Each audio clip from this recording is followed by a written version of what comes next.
Well, the goal of responsible Bible translation, I think, is twofold. First of all, to accurately understand the original text in the original languages. And secondly, to clearly communicate that into the target language. And both aspects of that goal involve challenges. The differences between Greek and English are a lot like the differences between any two languages. Languages are just wonderfully different.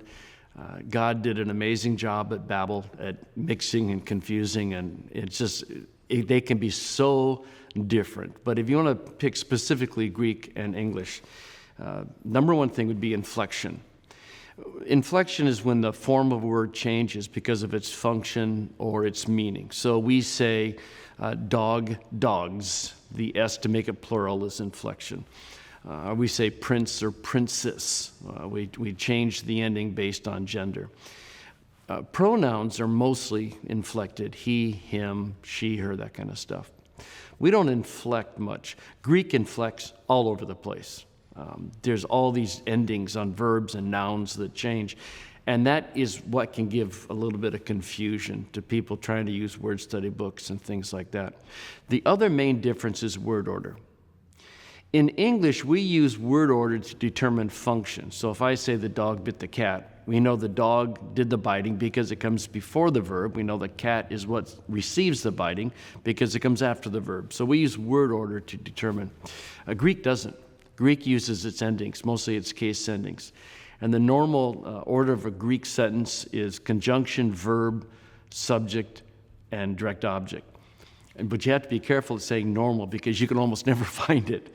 Because what Greek does is they use the case endings to provide the linkage to determine the functioning. And so if a word is the subject, it doesn't matter where it is in the sentence. It's going to have a certain case ending. And when the Greeks would see it, they go, oh, that's what's doing this verb. And you can put it lines later if you want. Generally, it's not that far, but you can put it wherever you want.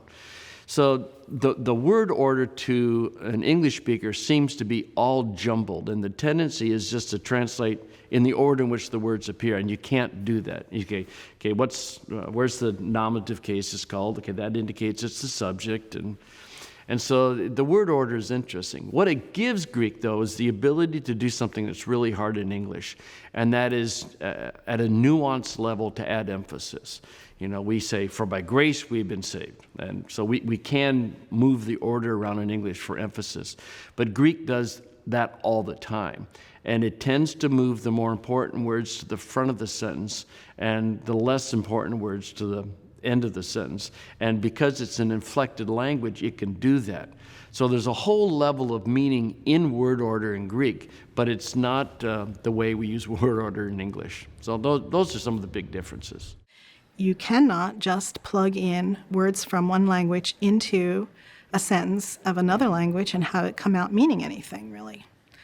And so you're always working on a spectrum of this kind of interlinear approach, word for word, to the other end of the spectrum of just a very amplified, dynamic, interpretive translation. So I think most of the major translations that are very well received position themselves kind of in between, that, you know, we don't want to get too far from the original language.